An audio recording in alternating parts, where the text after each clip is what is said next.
एक व्यास पद्धति और दूसरी नारद पद्धति। व्यास पद्धति की कथा होती है, उसमें कीर्तन, भजन, पद, पदावली ये कुछ नहीं होते, केवल कथा होती है। 24 घंटे कथा चलती है। प्रथम दिन से लेकर 7 दिन तक 1 मिनट के लिए भी कथा विश्राम नहीं होती। वो व्यास पद्धति है। कलयुग में लोग इसका पालन नहीं कर सकते, इसलिए नारद पद्धति की कथा है। नारद पद्धति की कथा कैसी है? सबकी अनुकूलता के अनुसार कथा प्रारंभ होगी, अनुकूलता के अनुसार कथा विश्राम होगी। प्रसाद भी पाएंगे, भोजन भी करेंगे, शयन भी करेंगे, भ्रमण भी करेंगे और कथा भी सुनेंगे। पर नारद पद्धति में विशेष रूप से कीर्तन, संकीर्तन, भजन, इनको प्रावधान दिया गया है। इस कथा में कीर्तन, संकीर्तन आवश्यक होता है नारद पद्धति में। और अगर इन नियमों का पालन ना किया जाए, कीर्तन, संकीर्तन, करताल, नृत्य आदि नारद पद्धति में ना किए जाएं, तो ऑटोमेटिक कथा व्यास पद्धति में परिवर्तित हो जाती है। और फिर 24 घंटे होनी चाहिए, बिना रुकावट के होनी चाहिए। अब हमारी क्या है कि ना तो व्यास पद्धति रह रही है, ना नारद पद्धति। इसलिए नारद पद्धति में है तो उसका पूर्ण निर्वहन करो। जब भी संकीर्तन हो, ये 2 भुजाओं से आपको करताल बजानी है। उठिए मत, नाचिए मत, कोई आवश्यकता नहीं है, पर करताल बजानी है। करताल बजा के गाना है, तभी नारद पद्धति पूर्ण होती है। जय जय राधा रमण हरि बोल, जय जय राधा रमण हरि बोल,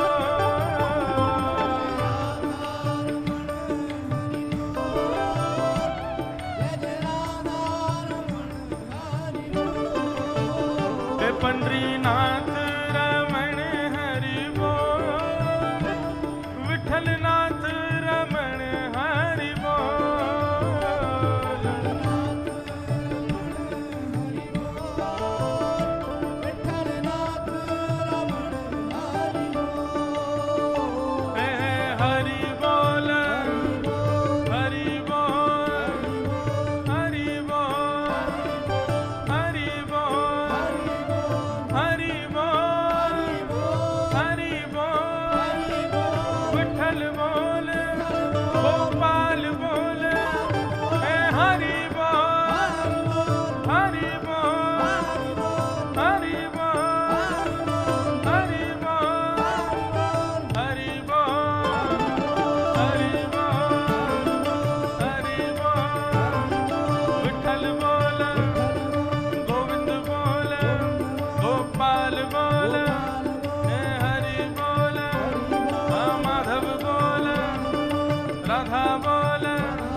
बिहारी लाल की, राधा रमण लाल की, राधा वल्लभ लाल की, भागवत महापुराण की, सब संतन की, सब भक्तन की, सब विप्रन की, समस्त ब्रजवासीन की, भूवैकुंठ श्री पंढरपुर धाम की, श्री चंद्रभागा मैया की, श्री ज्ञानदेव तुकाराम जी की जय। जय श्रीमन्नारायण।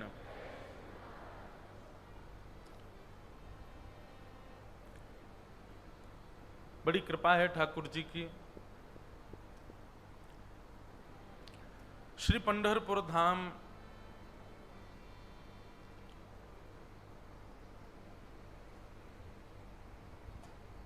परम पूजनीय श्री डोंगरे जी महाराज एक बात कहते थे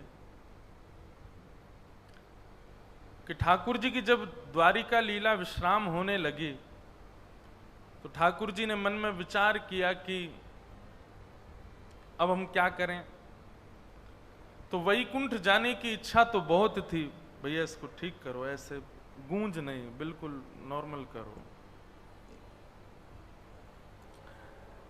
वैकुंठ जाने की इच्छा तो है, पर ठाकुर जी ने मन में विचार किया अब क्या करें।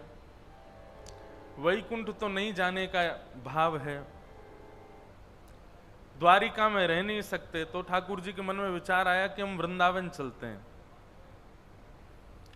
लेकिन तभी ठाकुर जी ने मन में विचार किया कि अगर वृंदावन गए तो सदा के लिए वृंदावन में ही रह जाएंगे, वहां से फिर जा नहीं पाएंगे। तो ठाकुर जी श्री द्वारिका धाम से लीला पूरी करके पंढरपुर आ गए और यहां पुंडलीक पर कृपा की और पुंडलीक पर अनुग्रह करके ठाकुर जी ने पंढरपुर को ही वृंदावन का स्वरूप बना दिया। ऐसा यहां के वैष्णव मानते हैं। जो भीमा नदी यहां बहती हैं, वो आगे भीमा है पीछे भीमा है, पर जब वो पंढरपुर में प्रवेश करती हैं तो उनका नाम चंद्रभागा है, परंतु उनको श्री यमुना जी का ही स्वरूप माना जाता है कि श्री यमुना जी हैं।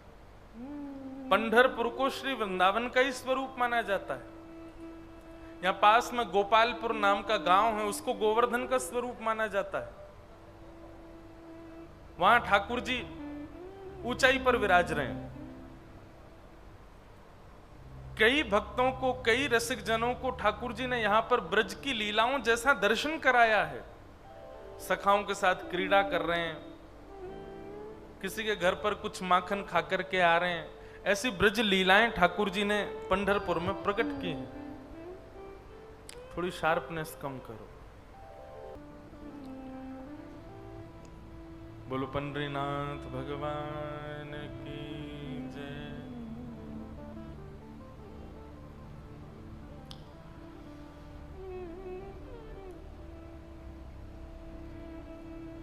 कल महात्मा का प्रथम भाव हम आप सबने सुना। इसी में आगे क्रम में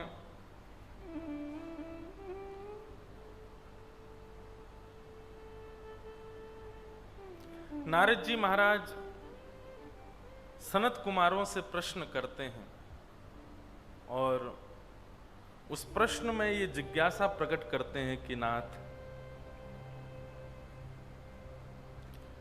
के विशुद्ध्यन्ति वदन्तु मह्यम सप्ताह यज्ञेन कथामयेन कृपालुभिर्लोक हितम विचार्यम प्रकाशतः कोपि नवीन मार्ग। श्रीमद् भागवत की कथा सुनने से कौन कौन लोग पवित्र होते हैं, कृपा करके हमको बताओ। भागवत की कथा श्रवण करने से कैसे कैसे लोगों के कैसे कैसे प्रकार के पाप नष्ट होते हैं, कृपा करके हमें बताओ। तब सनत कुमार उत्तर देते हुए कहते हैं, बहुत ध्यानपूर्वक सुनिएगा। ये मानवा पाप कृतस्तु सर्वदा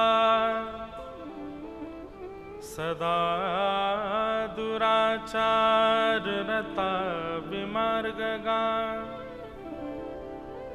क्रोधाग्निदग्धा कुटिलश्च कामिनः सप्ताह यज्ञेन कलौ पुनन्ति ते।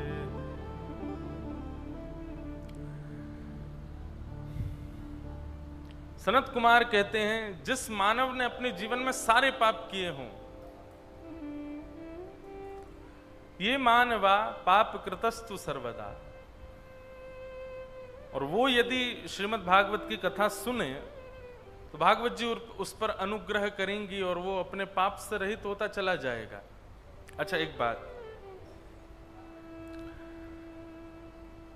हम एक बात कहते हैं कथाओं में कि कथा सुनने मात्र से पाप नष्ट नहीं होते हैं।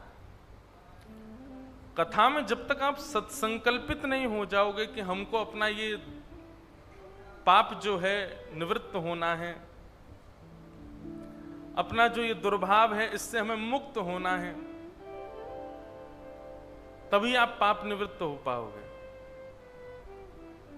संकल्पित होकर के कथा श्रवण करेंगे तभी भागवत जी कृपा करेंगे।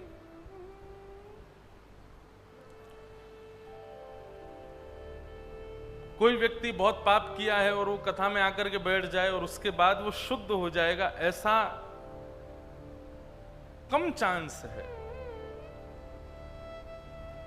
लेकिन हां, वो संकल्पित होकर बैठ जाए कि भागवत जी आप मुझे पवित्र करो, मैं वचन देता हूं कि मैं पवित्र अपने हृदय को, अंतःकरण को पवित्र करूंगा, तो निश्चित है कि उसका हृदय का पाप भागवत जी पवित्र कर देंगे। लेकिन भागवत जी को भी एक वचन चाहिए, हम आपके पाप को निवृत्त करेंगे, लेकिन आप भी वचन दो दोबारा ये करना नहीं, तब भागवत जी पवित्र करती हैं।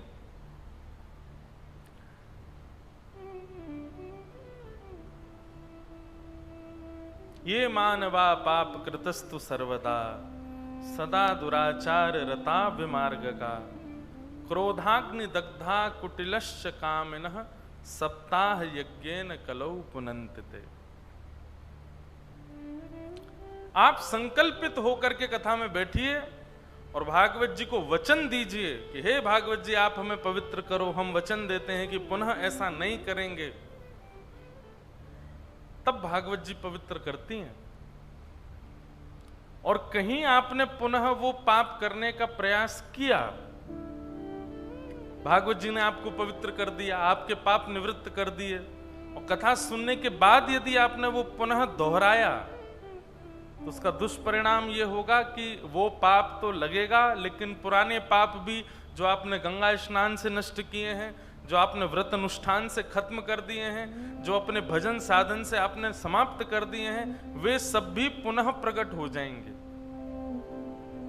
समझ में आई बात? अब हमारी आवाज आ रही है आप सबको?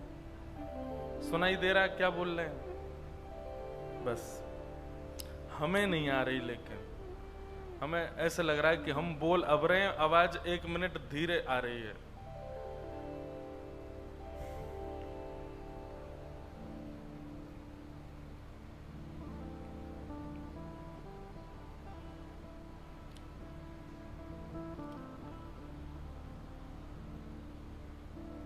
आपने गंगा स्नान किया, बद्रीनाथ, केदारनाथ, गंगोत्री, यमुनोत्री आदि सब धामों में आप गए, तीर्थों के जल का पान किया, अनुष्ठान, व्रत, नियम आदि सब किए, और इन सब के करने से जो आपके प्रारब्ध एवं पाप नष्ट हुए। अच्छा, एक और बात कि हमारे व्रत नियम करने से पूर्व के पाप तो नष्ट होते ही हैं,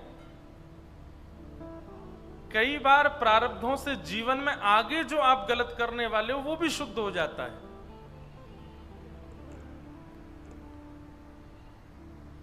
हमारे नियम साधन करने से हम अपने भविष्य में जो करने वाले हैं सब पूर्व निश्चित है, सब पता है सबको। ठाकुर जी ने सब पहले से ही रेखा खींच करके रखी है। अच्छा, एक बात, ठाकुर जी ने ऐसी रेखा नहीं खींची कि भाई ये करते करते करते जब ये 26 साल का होगा तो इससे ये गलत काम करवाना है। नहीं, ठाकुर जी वो नहीं करते हैं। ठाकुर जी एक रेखा खींच देते हैं और 26 साल पर एक डॉट बना देते हैं, बोले कि इस उम्र में इसको एक अवसर मिलेगा कि या तो ये पाप करे या फिर ये पुण्य करे। अब ये अपनी बुद्धि से, विवेक से, अपने कर्म से अगर पाप का मार्ग अपनाएगा तो इसकी रेखा आगे से ऐसी होगी, बदल जाएगी। जैसे पटरियां होती हैं रेल की, ऐसे ही हमारी पटरियां। बोलो पंडरीनाथ भगवान की जय। बहुत सुंदर भाव है यदि ध्यान पूर्वक सुनो तो। कई लोग ऐसा प्रश्न करते हैं कि क्या हमारा जीवन पूरा ठाकुर जी ने नियमित रूप से, ठाकुर जी ने ही सजा करके रखा है, तो हमारी जीवन में घटने वाली हमारे ही द्वारा गलत बात भी ठाकुर जी ने ही डिजाइन करी है कि इससे ये गलत काम करवाना है। आप कहते हो सब ठाकुर जी करते हैं, तो फिर हमसे जो गलत हुआ, होई सोई जो राम रची राखा। ठाकुर जी केवल एक लाइन ड्रॉ करते हैं हमारे जीवन की, और उसमें किसी किसी वर्ष पर ठाकुर जी एक डॉट बना देते हैं कि अपने बुद्धि विवेक से जब ये इतने वर्ष का होगा तो इसको अवसर मिलेगा पाप करने का, तो इसको अवसर मिलेगा कुछ गलत करने का, तो इसको अवसर मिलेगा कुछ अनहित करने का। अगर इसका बुद्धि विवेक सुदृढ़ नहीं होगा, ये सत्संगी नहीं होगा, गुरु माता पिता की आज्ञा नहीं मानता होगा, तो यहां ये गलत करेगा, और जैसे ही गलत करेगा तो फिर इसका मार्ग दूसरा हो जाएगा, और फिर ये नरक की ओर भी जाए। क्योंकि ठाकुर जी को नरक भी तो बनाया है, वहां पर भी तो व्यवस्था देखनी है, सबका अच्छा ही अच्छा थोड़ी होगा। लेकिन वही व्यक्ति अगर शुद्ध बुद्धि से रहे, वही व्यक्ति यदि शुद्ध विचारधारा, गुरु माता पिता और ग्रंथों की आज्ञा मानता हुआ चले, तो मान लीजिए जैसे 26 वर्ष की आयु में उसको कुछ गलत करना है, लेकिन वो विवेकी है, तो गलत वस्तु का अवसर तो मिलेगा, लेकिन वो करेगा नहीं, उससे बचेगा, निकल जाएगा।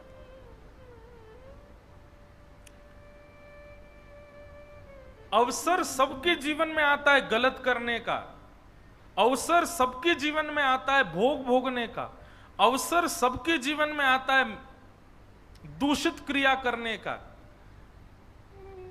ऐसा नहीं है कि कोई वैष्णव हो या कोई भक्त हो उसके जीवन में कोई गलत अवसर या पाप अवसर नहीं आता, सबके जीवन में आता है।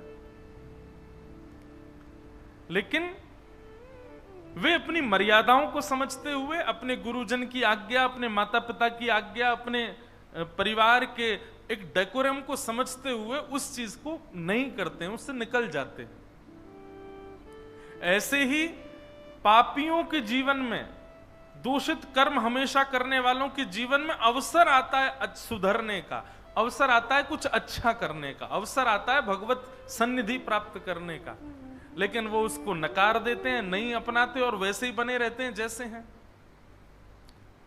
जैसे स्कूल में पढ़ते समय अगर एग्जाम में फेल हो जाए, सब लोग इधर देखो, यहां देखो, अब चाहे जो हो ठीक है, चाहे भूकंप आ जाए, यहां से दृष्टि मत हटाना, मैं भी आपसे नहीं हटाऊं, चाहे आवाज आवे, चाहे झोंक लग जाए, चाहे विसल आवे, चाहे माइक बंद हो जाए, आप मुझे देखो, मैं आपको देखूं। क्या बता रहा था, बहुत अच्छी बात बता रहा था कोई। हाँ, जैसे स्कूल में, यूनिवर्सिटी में, कॉलेज में अगर बच्चा एग्जाम में फेल हो जाए तो उसको अवसर मिलता है ना, री एग्जाम। वो अपना री एग्जाम करके जो उससे गलती हुई उसको सुधारने का उसको अवसर मिल जाता है। ऐसे ही सबको अवसर मिलता है अपने जीवन में,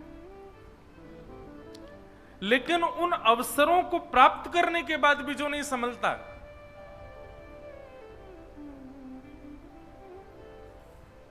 फिर ठाकुर जी उसको नरक भेज ही देते हैं, बोले अब तू वहीं जा। और उसके बाद वो अवसर मांगता रहता है, नाथ अब दे दो, अब नहीं करूंगा। ठाकुर जी कहते अब नहीं, अब अवसर नहीं मिलेगा, अब तो 84 लाखों में भटको, ये करो वो करो, सबसे निवृत्त होकर तब तुमको अवसर मिलेगा। तो श्रीमद् भागवत की कथा श्रवण करने से पाप नष्ट तो होते हैं, हम पापों से निवृत्त तो होते हैं, लेकिन अगर पाप नष्ट निवृत्त होकर के हम भागवत जी श्रवण कर लें, उसके बाद यदि हमने पुनश्च पाप किया या पुनश्च गलत कर्म किया, तो जो नष्ट हुआ था वो तो दोबारा लगेगा ही, और पूर्व में भी जो आप नष्ट कर चुके हो या आगे भी जो आपके नष्ट होने वाले हैं, सब प्रकट हो जाते हैं। इसलिए हम पहले ही प्रार्थना कर देते हैं कि या तो भागवत की कथा सुनिएगा नहीं, और यदि आप सुन रहे हैं और तो व्यास जी ने जो जो बातों को कहा कि ये नहीं करना है, ऐसा करना है, ऐसा करना है, वो भले ही एक बार को छूट जाए, लेकिन जिसके लिए कह दिया गया ऐसा नहीं करना, तो मतलब वो करना ही नहीं है फिर। क्योंकि अगर वो किया तो एक व्यास की वाणी नहीं है, भागवत जी की वाणी है, पाप पुनः प्रकट होकर के आपको लग जाएगा।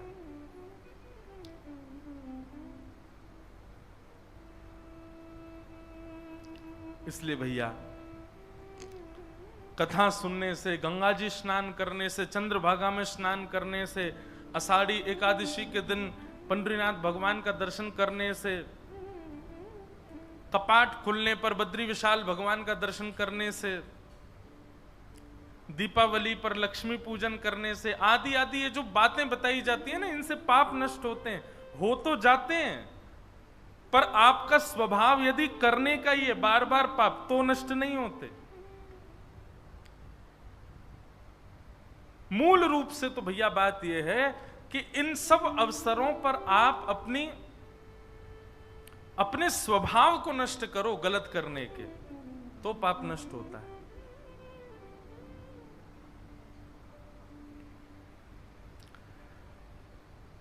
तो श्रीमद् भागवत की कथा सुनने से कितने भी पाप जीवन में किए हों, व्यक्ति के सारे पाप नष्ट होते हैं। तभी नारद जी महाराज बोलने लगे, बोले महाराज, क्या माता पिता से बैर करने वाला और माता पिता का द्वेष करने वाला, माता पिता से गलत भाव रखने वाला व्यक्ति भी कथा सुनने से पवित्र होता है?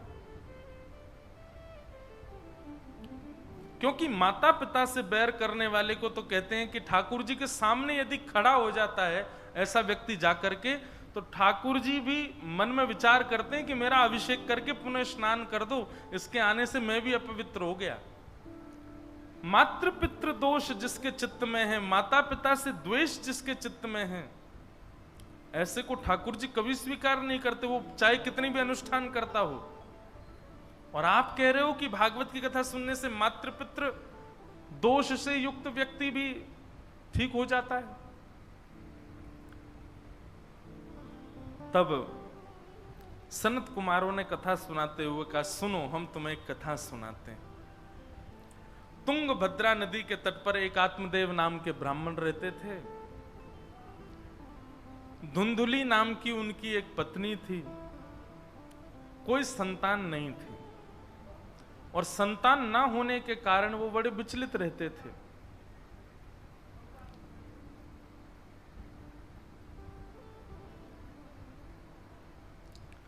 आत्मदेव ब्राह्मण ने मन में विचार किया कि मैं अपने प्राणों का परित्याग कर दूं, बिना संतान के जीवन कैसा।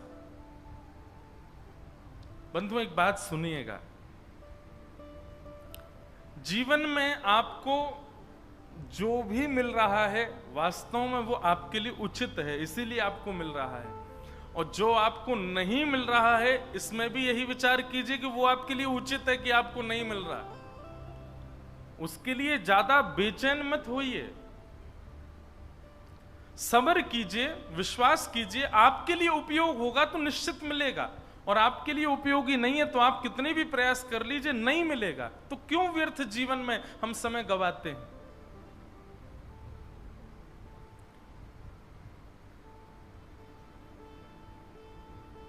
और कभी भी किसी भी वस्तु के न मिलने पर मैं अपने प्राणों का परित्याग कर दूं, आत्महत्या कर लूं, या इस प्रकार की भावना तो चित्त में कभी नहीं आनी चाहिए। शास्त्र आज्ञा करते हैं, जो व्यक्ति अपने प्राणों का स्वयं त्याग कर देता है, वर्षों के लिए प्रेत योनि में जाना पड़ता है उसको। इसलिए कभी भी जीवन में जो न मिले उससे कभी बेचैन मत होइए, दुखी मत होइए, प्रतीक्षा कीजिए, कुछ और अच्छा आएगा जीवन में, ये निश्चित है। आत्मदेव ब्राह्मण बड़े परेशान थे कि मेरे संतान नहीं है। अपने प्राणों का परित्याग करने के लिए जैसे ही जाने लगे, तभी एक ब्राह्मण उनको मिले और उन्होंने कहा कि आत्मदेव, तुम्हारा नाम आत्मदेव और तुम कर रहे हो अपनी आत्मा की हत्या, और केवल इसलिए कि तुम्हारी संतान नहीं है। अरे ठाकुर जी की कृपा है कि तुमको संतान नहीं है, क्योंकि अगर तुम्हारे यहां संतान योग बनता है तो तुम प्रसन्न नहीं रह पाओगे। आत्मदेव इस बात को सुनकर के और विचलित हो गए, चरणों में गिर गए, बोले नाथ आप तो सब जानते हैं, पर मुझे संतान चाहिए, भले ही उसके बाद मुझे दुख मिल जाए, पर बिना संतान का दुख मुझसे सहा नहीं जाता। आप कृपा करके मुझको संतान प्रदान करो। ब्राह्मण का हृदय बड़ा निर्मल था। उन्होंने आत्मदेव को एक फल दे दिया और कहा कि वैसे तो तुम्हारे संतान है नहीं, लेकिन तुम इतना कह रहे हो तो इस फल को अपनी पत्नी को खिला देना, तुम्हारे घर एक दिव्य संतान जन्म लेगी। आत्मदेव उस फल को लेकर के अपनी पत्नी के पास आए, धुंधुली को वो फल प्रदान किया और 1 वर्ष का एक नियम बताया।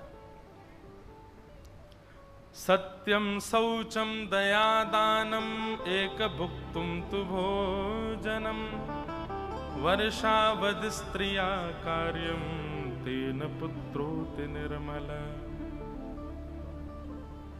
ये 5 नियम वैसे हैं तो बड़े कठिन, लेकिन यदि कोई कर ले तो निश्चित कल्याणकारी है। सत्यम, जैसे ही मां को पता चले कि अब गर्भ में बालक है, वो मजाक में भी झूठ ना बोले उसके बाद। अच्छा, सबसे पहले हमारे शास्त्र आज्ञा करते हैं कि यदि माता पिता के चित्त में ये भाव है कि अब हमारे घर में संतान हो, उससे पहले क्या किया जाए, और वो भगवत भक्त हो। अब संसारी हो उसके लिए ये नियम नहीं है, लेकिन भगवत भक्त हो उसके लिए क्या किया जाए। उसके बाद में ये स्थिति होनी चाहिए कि जो पति और पत्नी हैं, दोनों को हर स्थिति, चाहे वो प्रसाद ग्रहण करें तो भगवान का स्मरण करके करें, कहीं घूमने भी जाएं तो ऐसी जगह पर जाएं जो तीर्थ हो, जो धाम हो, ज्यादा से ज्यादा संतों की वाणी, वैष्णवों की वाणी, सत्संग सुनना प्रारंभ करें।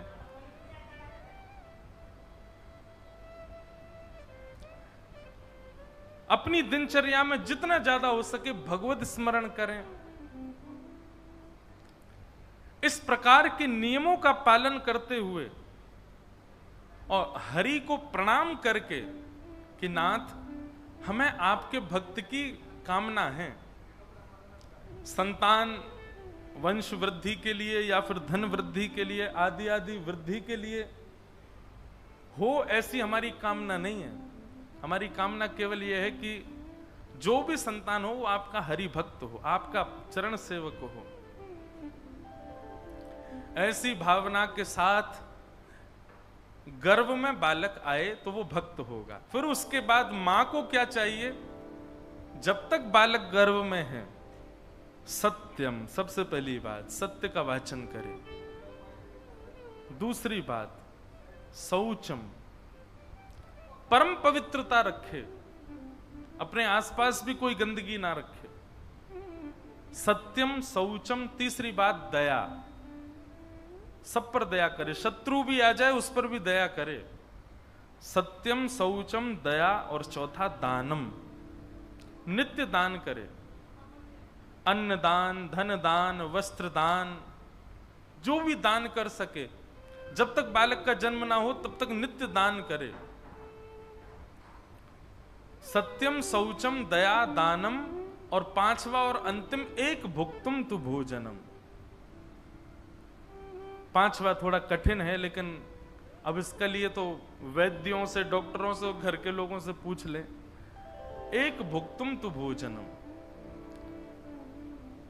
बाह्य भोजन जो है वो एक ही बार ही पावे, मतलब सामान्य भोजन, उसके अलावा फलाहार और भगवत प्रसाद ही ग्रहण करे। यदि ये 5 नियमों का पालन कोई मां करे, तेन पुत्रोत निर्मल, शास्त्र आज्ञा करते हैं उसका बालक निर्मल होगा। और शास्त्र क्या, श्रीमद् भागवत जी में महात्मा कहते हैं कि उसका बालक निश्चित ही भगवत भक्त होगा। तो संतान गर्भ में धारण से पूर्व हरिस्मरण, हरि चिंतन, हरि प्रसाद ग्रहण, हरि सत्संग श्रवण, इस प्रकार हरि हरि हरि ही चिंतन में चलते रहें। और जब स्थिति ये हो जाए कि अब स्वप्न में भी हरि दिख रहे हैं, वाणी से भी हरि ही निकल रहे हैं, और कुछ सुनने की इच्छा ही नहीं हो रही है, प्रसाद भी हरि का ही पा रहे हैं, तब गर्भ में बालक धारण हो। और उसके बाद जब तक बालक जन्म ना ले तब तक मां का ये नियम होना चाहिए। 5 नियम भागवत में बताए गए। सत्यम शौचम दया दानम एक भुक्तुम तु भोजनम। अच्छा, यहां पर लिखा है वर्षावधि, और बालक गर्भ में रहता है 9 महीने 8 महीने, तो यहां वर्ष क्यों लिखा? 12 महीने क्यों लिखे?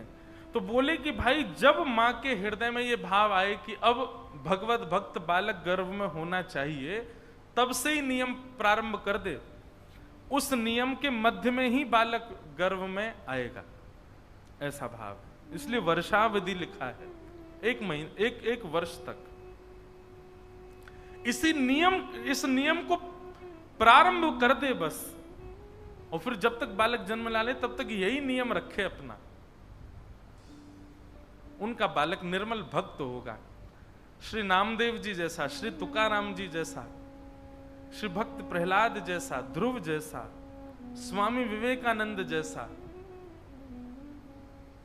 निश्चित ही संसार में जितनी भी भगवत भक्त हैं, उनकी मां का अगर आप जीवन देखेंगे, माता पिता का जीवन देखेंगे, और पिता का तो भले ही मत भी देखो, लेकिन मां का देखोगे तो निश्चित ही निर्मल रहा होगा, तभी उसके गर्भ से ऐसा भगवत भक्त हो सकता है।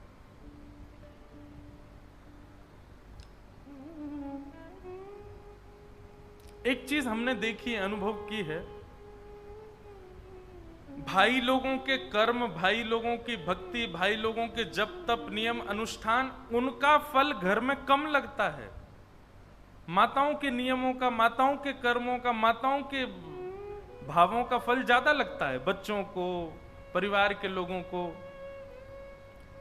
भाई लोगों का भजन तो इतना नहीं लगता संसार परिवार में, और उसके पीछे कारण है। जितने भी भाई लोग हैं ना, मतलब मैं भी, पुरुषों के ऊपर 3 ऋण हैं, देव ऋण, ऋषि ऋण और पितृ ऋण। ऋण मतलब लोन। हमारे ऊपर लोन चल रहे हैं बहुत सारे, इसलिए हम कुछ भी करते हैं ना, यज्ञ अनुष्ठान जब तब, अच्छा सब में प्रायोरिटी भी पुरुषों को ही दी गई है। यज्ञ कौन करेगा? पुरुष करेगा। शालिग्राम भगवान की सेवा कौन करेगा? पुरुष करेगा। अनुष्ठान कौन करेगा? पुरुष करेगा। ये कौन करेगा? पुरुष करेगा। सब में पुरुषों को आगे रखा गया। इसको गलत भाव में माताएं ले जाती हैं, हमको प्रायोरिटी नहीं, पुरुषों को इस सब चीज में आगे क्यों? हमको जनेऊ पहनने के लिए मना किया जाता, पुरुष ही क्यों पहनेंगे? शालिग्राम भगवान की सेवा पुरुष ही क्यों करेंगे, हम क्यों नहीं कर सकते? भगवान की सेवा, भगवान को स्पर्श पुरुष ही क्यों करेंगे, हम क्यों नहीं कर सकते? सब चीज में माताओं की बड़ी शिकायत रहती है। देखो पहली बात, अरे पोंछा लगाने की बात आ जाए, अभी हॉल में पोंछा लगाना है और 4 लोग हैं, और उनमें से 2 कोई चुना जाए कि भाई तुम दोनों लगाओ, तो बैठे हुए दोनों को खुश होना चाहिए कि दुखी होना चाहिए? बताओ। खुश होना चाहिए ना, बढ़िया है, इनसे ही लगवाओ, हमको आराम करने दो। कोई भी काम करने के लिए जिसको कहा जाता है, जिस परिश्रम जिसको करने के लिए कहा जाता है, वो परिश्रम करे। बाकी के खाली बैठे लोग तो खुश होते हैं ना कि ठीक है हमको नहीं करना पड़ेगा, ये कर तो रहा है। तो माताओं को तो प्रसन्न होना चाहिए कि उनको इतनी ज्यादा व्यवस्था नहीं दी जाती है। मत देखो, इधर देखो। हमने कहा ना कि भूमि हिल जाए, तो आज परीक्षा है, ये परीक्षात्मक कथा चल रही हमारी। अब की बार मैया जोर का बम ब्लास्ट भी हो तो भी मत देखना, होने दो, हमें कोई फर्क नहीं, हम तो कथा सुन रहे हैं।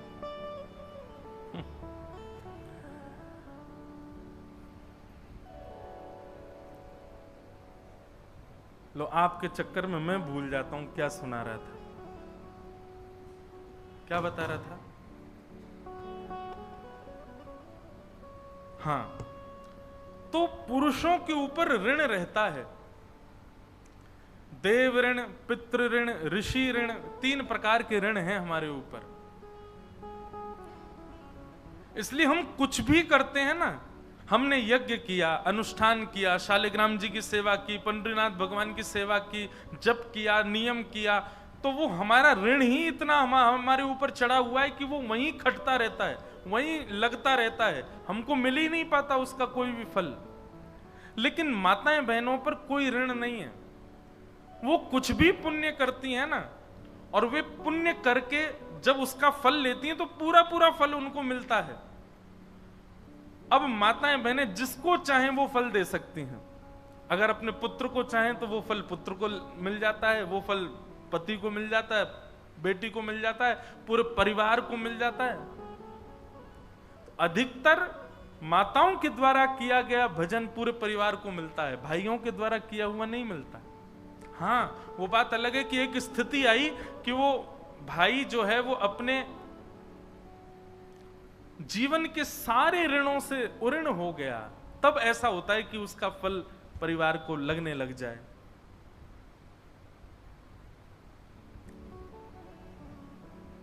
पंडरीनाथ भगवान के एक भक्त हुए,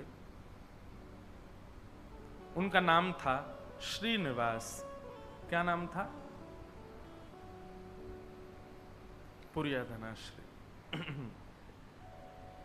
बाद में उनका नाम पड़ गया था पुरंदर दास। क्या नाम पड़ा? इसलिए कीर्तन जब होता है तो श्री पंढरपुर में गाते भी हैं, पुरंदराचा विठ्ठल विठ्ठल विठ्ठल विठ्ठल पांडुरंग विठ्ठल। तो श्रीनिवास नाम के भक्त हुए कर्नाटक में।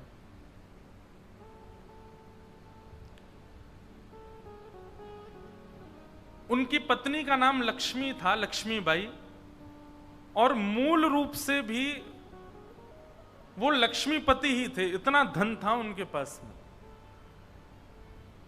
इतने धनवान अरब खरबपति थे। लेकिन एक बात आपको कहें, बुरा नहीं मानिएगा अगर कोई यहां बहुत बड़ा लक्ष्मीपति बैठा हो,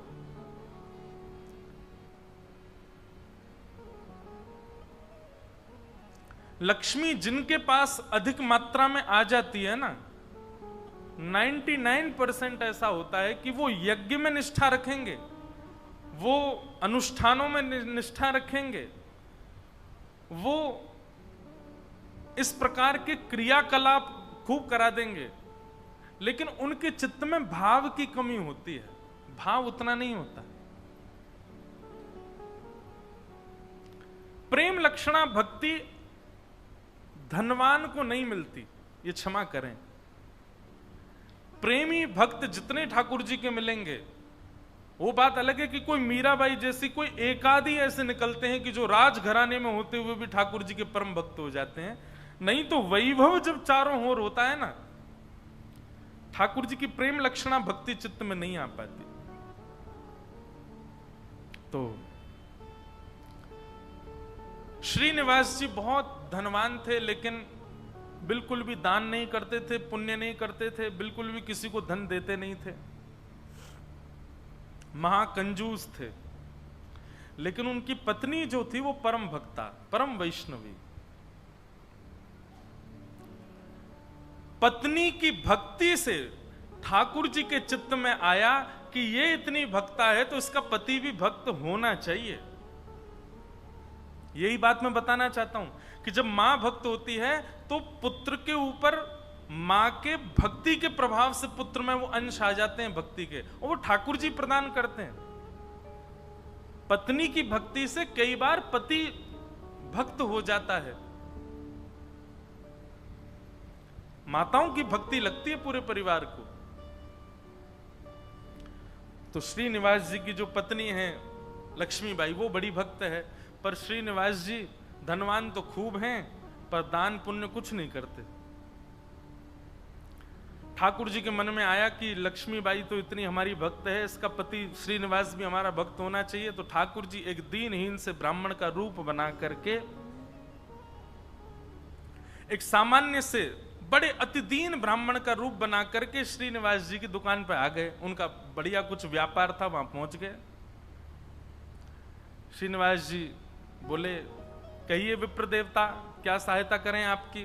बहुत ध्यान से सुनिएगा। भगवान दीन इनसे ब्राह्मण बन के गए, बोले देखिए आप तो नगर सेठ हैं, आप पर तो इतना धन है, आपका तो इतना बड़ा व्यापार है, मेरे बालक का जनेऊ संस्कार यज्ञोपवीत होना है, मुझ पर ज्यादा धन नहीं है, यदि आप मेरी थोड़ी सी सहायता कर देंगे तो मैं अपने पुत्र का जनेऊ संस्कार कर दूंगा। श्रीनिवास जी ने मन में विचार किया, बोले कि आज इसकी सहायता कर दी तो कल कहेगा बेटे का ब्याह है उसके लिए कर दो, फिर उसमें कर दूंगा, कहेगा बेटे के बेटा हुआ उसमें सहायता कर दो, ये लगा ही रहेगा। एक बार सहायता कर दूंगा तो हमेशा के लिए इसके द्वार खुल जाएंगे, आता ही रहेगा कुछ ना कुछ मांगने। तो श्रीनिवास ने कह दिया आज मैं बहुत व्यस्त हूं, आप कल आ जाना। जैसी आज्ञा। दूसरे दिन फिर से ठाकुर जी आ गए, दीन से ब्राह्मण, बोले आपने आज बुलाया था, आप कुछ सहायता कर दीजिए। अब वो अपना काम वाम इधर उधर करने लगा, दिखाने ऐसे लगा कि बहुत व्यस्त है। श्रीनिवास जी फिर बोले आप कल आइएगा, मैं आज भी बहुत व्यस्त हूं, मैं कल आपसे मिलूंगा। ठाकुर जी बड़े दीनहीन, बड़े सरल, जैसी आज्ञा, मैं कल आ जाऊंगा। फिर चले गए। तीसरे दिन फिर ठाकुर जी आ गए। श्रीनिवास बोला ये तो रोज आ जाता है, क्या करूं इसका। श्रीनिवास जी ने बाहर कुछ 2-3 बालक बैठा दिए, बोले जैसे ही ब्राह्मण आता देखे मुझे बता देना, मैं कहीं भाग जाऊंगा, मैं मिलूंगा ही नहीं इसको। रोज कल कल कल करते करते 3 महीने बीत गए। अब तो ऐसी स्थिति हो गई कि जैसे ही ब्राह्मण आता दिखता श्रीनिवास कहीं से भाग जाता और सबको ये बोल देता इसको बोल देना है ही नहीं, चले गए कहीं बाहर। कब आएंगे, बोले 2 महीना बाद आएंगे।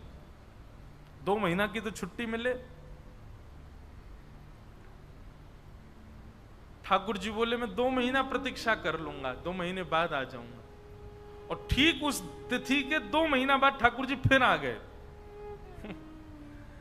अब कोई हम आप जैसा व्यक्ति होता तो फिर अपना स्वाभिमान देखता, अरे क्या रोज रोज इसके द्वार पर जाना।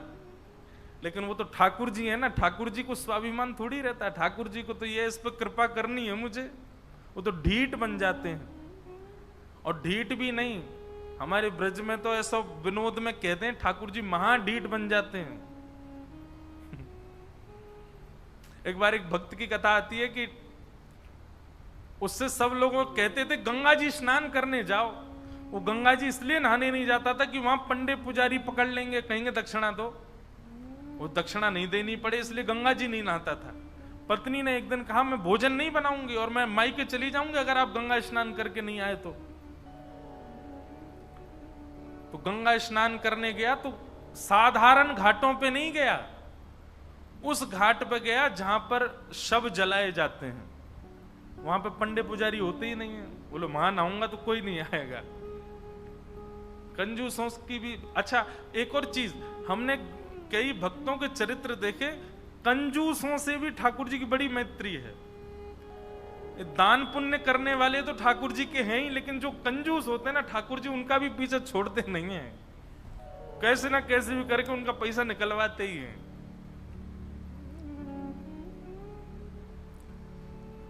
ये किसी अन्य भक्त की कथा है कि वो फिर मरघटा में गया, शमशान के घाट पर जाकर के जैसे ही डुबकी लगाई और डुबकी निकाल लगा के बाहर आया तो ब्राह्मण का वेश धारण करके ठाकुर जी आ गए।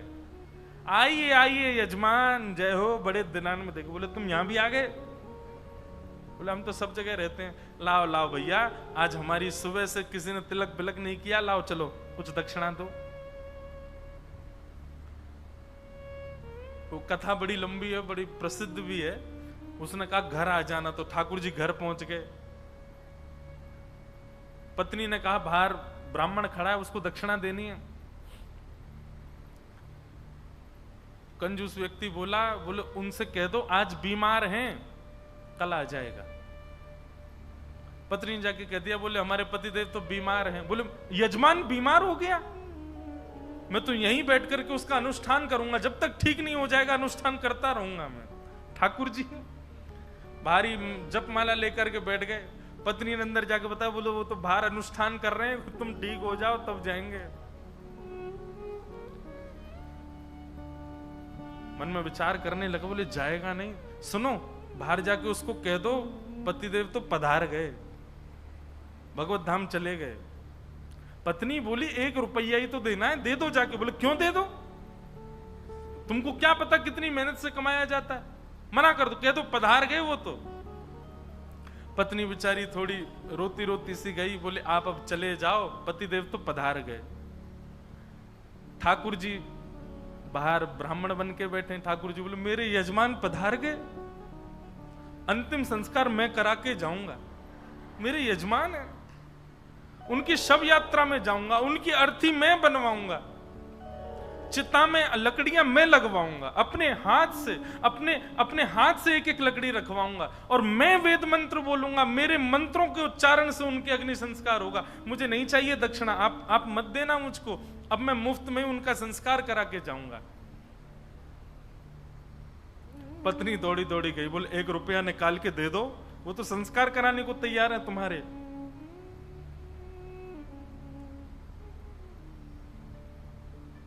कंजूस बोला सुनो एक काम करो, अर्थी लगाओ तुम, और अर्थी बंधवा करके लेट गया। बोले चुपचाप बस ले चलो, थोड़ी दूर तक चलेगा, फिर वो चला ही जाएगा। जब दिख जाएगा ना कि हाँ ये वास्तव में मर गया है तो कुछ नहीं मांगेगा।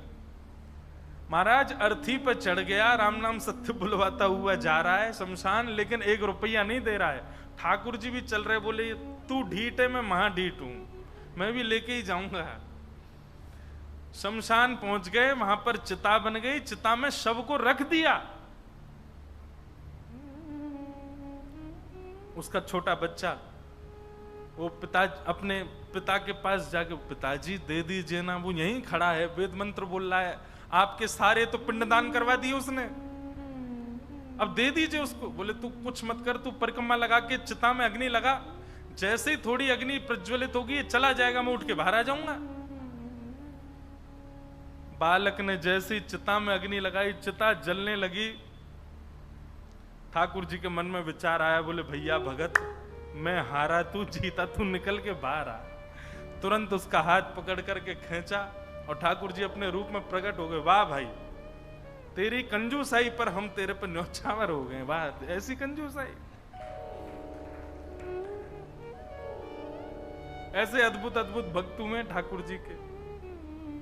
तो ऐसे ही थे ये श्रीनिवास। 6 महीना तक ब्राह्मण को लटकाए रखा, लेकिन उसको पैसा नहीं दिया। लेकिन रोज आकर के बैठ जाएं ठाकुर जी, तो बोले मेरे बेटे का यज्ञोपवीत होना है, कुछ दे दीजिए। श्रीनिवास ने कहा इससे बचने का कोई और उपाय ढूंढना पड़ेगा। और उसने क्या किया, खोटे सिक्के जो कहीं नहीं चलते, खोटे सिक्के, पुराने सिक्के जो जिनका कहीं अस्तित्व नहीं है, जिनको कोई लेता तक नहीं है, उनकी 2 थैलियां बना करके, 2 पोटलियां बना करके रखी। और आज जैसे ही भगवान आए तो दोनों पोटलियां उनके हाथ में थमा दी। बोले ये लो पैसा, तुमने मांगा मैंने दिया, अब कल से मत आना यहां पर। ठाकुर जी तो सब जानते हैं, अंतर्यामी। भगवान ने जैसे ही देखा, कहा बोले ये तो खोटे सिक्के हैं, ये तो कहीं चलेंगे ही नहीं, इनका तो कोई प्रयोग ही नहीं होगा। बोले देखो बात हुई थी धन देने की, धन मैंने दे दिया, अब खोटा दूं अच्छा दूं ये मेरे ऊपर है। तुम मंगता हो, मैं दानी हूं, मैं चाहे जो दूं, तुम मना नहीं कर सकते, लेके जाओ इनको। ठाकुर जी बोले कृपा तो इस पर मुझे करनी है, चाहे जो हो जाए।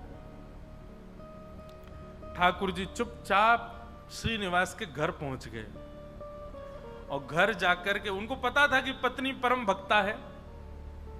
उसके आगे जाकर के ठाकुर जी तो रोने लगे और रोते रोते बोले 6 महीना से श्रीनिवास जी मुझको रोज बोल देते हैं कल आओ कल आओ कल आओ, और 6 महीना बाद आज मुझको ये फूटी हुई कौड़ियां दे दी हैं, खोटे सिक्के दे दिए, कहीं नहीं चलेंगे। मैं अपने पुत्र का कैसे करूं यज्ञोपवीत संस्कार। वो तो परम भक्ता थी, उसका हृदय तो इतना द्रवित हो गया, इतनी व्याकुल हो गई, क्या करूं, मेरे द्वार पर ब्राह्मण देवता मांगने के लिए आए हैं और 6 महीना से परेशान ब्राह्मण देवता हैं। तुरंत दौड़ करके भीतर गई और अपनी अलमारी के अंदर से उनके पिता ने एक सुंदर नासिका में पहनने वाला एक क्या बोलते हैं उसको, नथनी, वो नथनी उनको दी थी, जिसकी कीमत हजारों लाखों में थी उस समय पर। मतलब कि अगर उसको बेच दिया जाए तो खूब सारा धन लिया जा सकता था, इतनी महंगी। अंदर तिजोरी के अंदर वो छुपा करके रखी थी श्रीनिवास ने ही। तुरंत वो तिजोरी से निकाल करके और अपनी जो नथनी थी ब्राह्मण देवता को प्रदान कर दी। बोले आप इसको ले जाइए और आप अपने पुत्र का बड़े प्रेम से आनंद से यज्ञोपवीत संस्कार करो। ठाकुर जी तो बड़े प्रसन्न हो गए। ठाकुर जी उस नथनी को लेकर के सीधे श्रीनिवास की दुकान पे ही गए और दुकान पे जाके बोले देखो आपने तो खोटे सिक्के दिए, उनसे तो कोई काम बन नहीं रहा। अब मुझे एक दानी ने एक स्वर्ण की सामग्री दी है, आप उसको गिरवी रख करके मुझे 100 सोने की मोहर दे दो। श्रीनिवास बोला दिखाओ क्या दिया है। तो जैसे ही वो नथनी दी, वो नथनी तो देखते ही वो समझ गया ये तो मेरी पत्नी की है। उसने घुमा घुमा करके देखा और उसने मन में आया, बोले पत्नी है भी ऐसी, बड़ी सीधी है, भोली है, भक्त है, ये जरूर घर जा करके रोया होगा और उसने इसको निकाल, लेकिन उसने मुझसे पूछे बिना दे दी। श्रीनिवास ने कहा ठीक है मैं देता हूं, रुको। भीतर गए और अपनी दुकान की तिजोरी में ले जा करके वो नथनी श्रीनिवास ने रख दी और बाहर आकर के कहा अभी मुझ पर मोहर नहीं है, आप कल आइए, कल 100 सोने की मोहर लेकर के जाइएगा मुझसे। भगवान बोले कल दे देंगे ना आप? बोले पक्का दूंगा, मैंने आपकी रख ली ना, नथनी अपने पास रख ली, सोने की मोहर कल दूंगा, अभी जाओ। ठाकुर जी तो वहां से चले गए। श्रीनिवास क्रोध में तिलमिलाता हुआ, आंखें लाल पड़ी, चेहरे का ताम्रवर्ण हो गया, घर पहुंचा अपने। घर में जाते चिल्लाने लगा कहां हो, बाहर आओ निकल करके। पत्नी दौड़ी दौड़ी आई, क्या हुआ क्या हुआ? बोले सुनो, तुम्हारे पिता ने जो तुमको नथनी प्रदान की थी बड़ी बहुमूल्य, उसमें बहुत सारे रत्न लगे हैं, बहुत सुंदर एक हीरा लगा, जरा लेके तो आना, मुझे देखनी है वो। अब पत्नी घबराने लगी, बोले वो तो मैंने ब्राह्मण को दे दी और श्रीनिवास अपनी तिजोरी में रख करके आए थे। इधर उधर घूमने लगा और बार बार पूछे कहां है नथनी, जल्दी लेकर के आओ। पत्नी घबरावे, थोड़ी देर में बोला यदि तुम लेकर के नहीं आई तो तुमको जीवित गाड़ दूंगा मैं, तुम्हारी मृत्यु कर दूंगा मैं, जल्दी लेकर के आओ, भीतर जाओ। श्रीनिवास का क्रोध देख करके जो लक्ष्मीबाई उनकी पत्नी थी वो कक्ष के भीतर गई, अंदर से किवाड़ लगा करके खूब रुदन करने लगी, स्मरण करने लगी, हे जगतनाथ, हे प्राणनाथ, मैंने अपराध किया है कि मैंने अपने पति से बिना पूछे घर की सामग्री किसी को दे दी, पर वो किसी दरिद्र व्यक्ति को तो नहीं दी, किसी गलत स्थान पर तो नहीं दी। एक ब्राह्मण बेचारा केवल अपने परिवार का पालन करने के लिए कुछ मांग रहा है, 6 महीने से परेशान था, उसको यदि मैंने दी, इसमें भी आपकी सेवा का भाव रखा मैंने, क्योंकि मैंने सुना है कि ब्राह्मण आपके मुख हैं, कोई ब्राह्मणों की सेवा करता है तो वो आपके मुख की सेवा के समान होता है। मुझसे अपराध तो हो गया है नाथ, लेकिन मैंने तो आपकी सेवा के लिए किया है। मेरे प्राण तो आज निकल जाएंगे, पति मुझे मेरे जीवित छोड़ेंगे नहीं, लेकिन मैं उनके हाथों मर कर के उन पर दोष लगे ऐसा नहीं करूंगी, मैं स्वयं अपने प्राण त्याग दूंगी।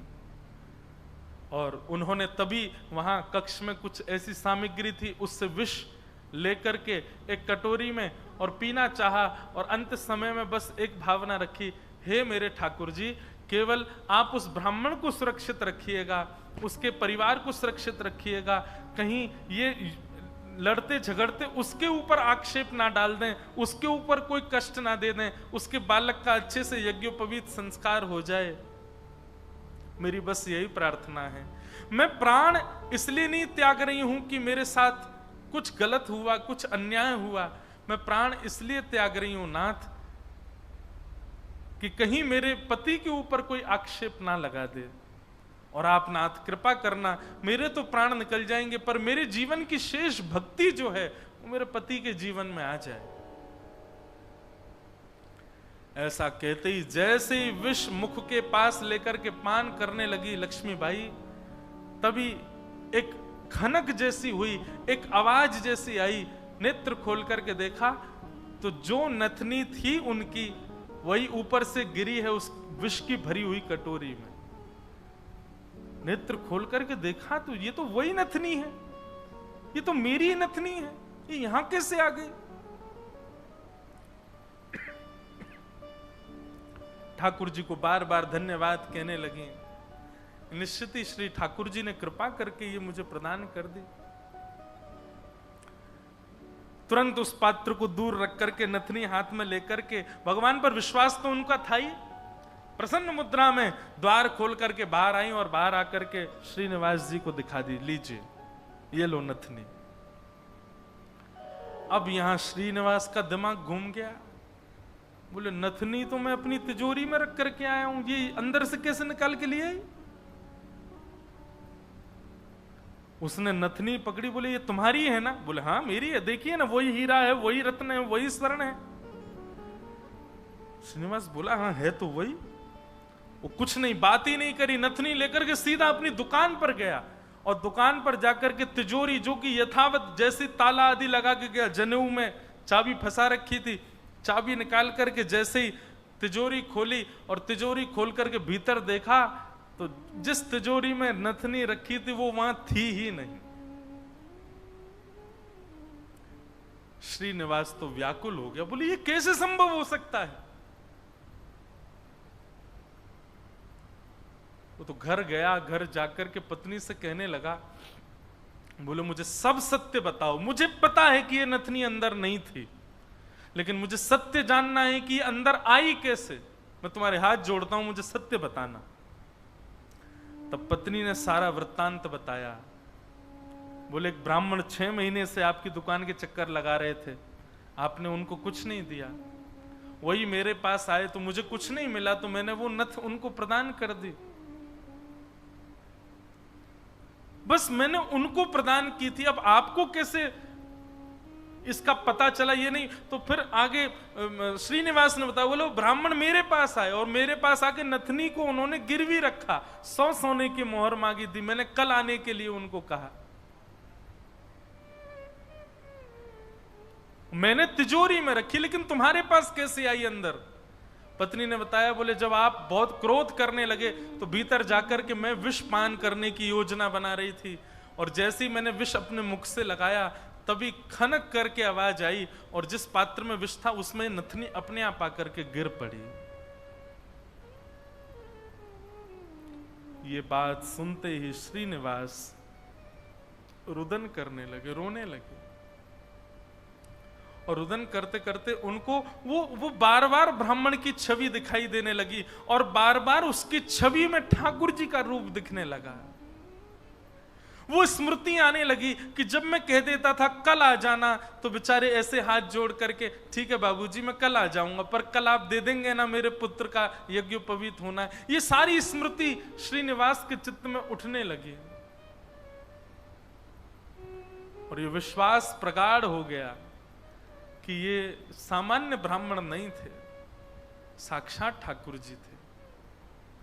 और ये ठाकुर जी अनुग्रह करके मुझसे दान कराने के लिए आ रहे थे। अरे दान क्या कराने आ रहे थे, मेरे आगे हाथ जोड़ करके मांगने के लिए आ रहे थे। मैं जप नहीं करता, तप नहीं करता, संध्या नहीं करता, साधना नहीं करता, और मेरे द्वार पर ठाकुर जी आकर के ऐसे खड़े हो जाते थे भिक्षुक के भांति कि कुछ दे दो। मैंने ठाकुर जी को भिक्षुक बनाया, मैंने ठाकुर जी को प्रतीक्षा करवाई, मैंने ठाकुर जी को टालता रहा। अपनी पत्नी के चरण पकड़ लिए, बोले तुम्हारी भक्ति किस योग्यता है? मैं तो घोर नास्तिक हूं, मैंने तो अपने जीवन में कुछ भी अच्छा नहीं किया।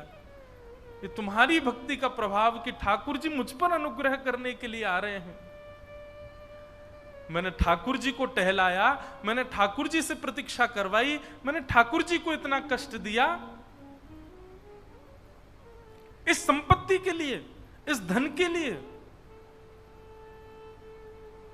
तुरंत हाथ में जल लेकर के, अक्षत लेकर के, दक्षिणा रख करके अपनी पत्नी से कहा तुम भी हाथ रखो, और दोनों ने हाथ में हाथ रख करके अपनी संपूर्ण संपत्ति, जितनी संपत्ति है, दुकान, मकान, बगान, जो कुछ भी था उनके पास में, सबको संकल्पित करके कृष्णार्पण मस्तु, हम सब ठाकुर जी को अर्पित करते हैं। इस संपत्ति के चक्कर में मैंने ठाकुर जी से प्रतीक्षा करवाई, इस संपत्ति के आगे मैंने ठाकुर जी को इतना कष्ट दिया। और उसी दिन से ही श्रीनिवास की स्थिति ऐसी हो गई कि अपना जितना धन था धीरे धीरे धीरे धीरे करके ब्राह्मणों में, संतों में, वैष्णवों में, अयोग्यों में, गरीब कन्याओं के विवाह में, गरीब बालकों की पढ़ाई में करते करते करते करते एक तो होता है कि इतना खर्च करें कि हमारा घर भी चले, पर नहीं, श्रीनिवास की तो ऐसी स्थिति हो गई कि अब वो कुछ रखते ही नहीं है अपने पास। अपनी दुकान भी बेच दी, अपनी सारी संपत्ति बेच दी, एक दिन अपना घर भी बेच दिया। परिवार के लोग धीरे धीरे कोसते कोसते दूर होने लगे। अरे क्या बुद्धि हो गई तुम्हारी, सब बेच दिया। सबको ठाकुर जी की सेवा और ठाकुर जी के जनों की सेवा में लगा दिया। एक फूटी कौड़ी भी अपने पास नहीं रखी। बोले कि नहीं, इसकी वजह से मैंने ठाकुर जी को श्रमित कराया, मैं इसको कैसे रख सकता हूं। और सब छोड़ करके, सब त्याग करके पत्नी ने कहा अब हमारे पास कुछ भी नहीं है, रहने के लिए घर भी नहीं है, भोजन करने के लिए अन्न भी नहीं है, पहनने के लिए वस्त्र भी नहीं है, अब हम क्या करें। बोले अब पकड़ो मेरा हाथ, अब हमने सब छोड़ दिया, क्योंकि अब तक सबको अपना माना था, पर अब हमारे नाथ, हमारे स्वामी श्री पंडरीनाथ हैं, श्री विठ्ठल भगवान हैं, चलो उन्हीं की शरण में, चलो उन्हीं के नगर में, वही खिलाएंगे, वही रिलाएंगे, वही सब करेंगे हमारी व्यवस्था। और श्रीनिवास अपनी पत्नी के साथ पंढरपुर आ गए हमेशा के लिए। यहां आकर के उन्होंने दिव्य एक संत थे, उनसे गुरु दीक्षा ली, और गुरु दीक्षा लेने के बाद केवल एक ही उनका काम, दिन में जाना और जाकर के श्री पंडरीनाथ भगवान का दर्शन करना, और पूरे दिन यहाँ के वैष्णवों का दर्शन, उनकी सेवा करना, यही उनका काम। दीक्षा के बाद गुरुदेव ने उनको दूसरा नाम प्रदान कर दिया। दीक्षा में एक नाम दिया जाता है, और अब तक उनका नाम श्रीनिवास था, अब उनका नाम पुरंदर दास हो गया।